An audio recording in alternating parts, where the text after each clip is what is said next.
House to make paternity leave a legal right in India।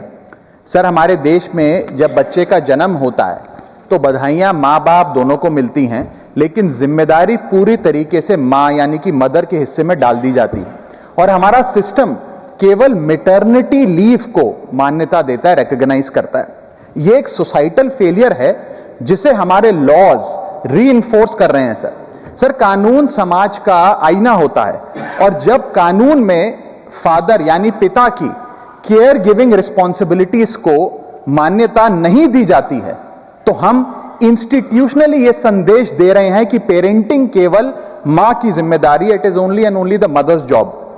मैं ये मांग करता हूं कि पैटर्निटी लीव को लीगल राइट के रूप में मान्यता दी जाए। केयर गिविंग सिर्फ मां की जिम्मेदारी नहीं मानकर जेंडर डिवाइड को और गहरा नहीं किया जाना चाहिए। अब इसे बदलने का समय आ गया है। सर, एक मां 9 महीने तक बच्चे को पेट में पालती है व्हेन शी इज प्रेग्नेंट, फिर नॉर्मल डिलीवरी या सिजेरियन जैसी मुश्किल प्रोसीजर से गुजरती है। उसे मेडिकल केयर, दवाइयों के साथ साथ अपने हस्बैंड की फिजिकल, मेंटल और इमोशनल सपोर्ट की भी जरूरत होती है। पति की भी बीवी के प्रति केयर गिविंग रिस्पॉन्सिबिलिटीज होती हैं, सिर्फ बच्चे के प्रति नहीं। और ऐसे समय में हस्बैंड की प्रेजेंस कोई लग्जरी नहीं सर, बल्कि एक नेसेसिटी है।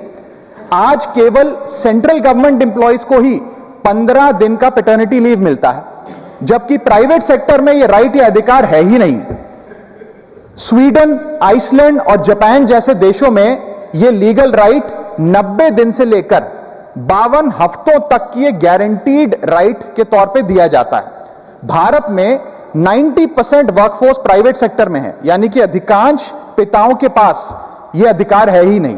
इसीलिए मैं सरकार से मांग करता हूं कि पैटर्निटी लीव को लीगल राइट बनाया जाए, क्योंकि केयर गिविंग सिर्फ मां की ही नहीं बल्कि एक shared responsibility of both the mother and the father. Thank you sir.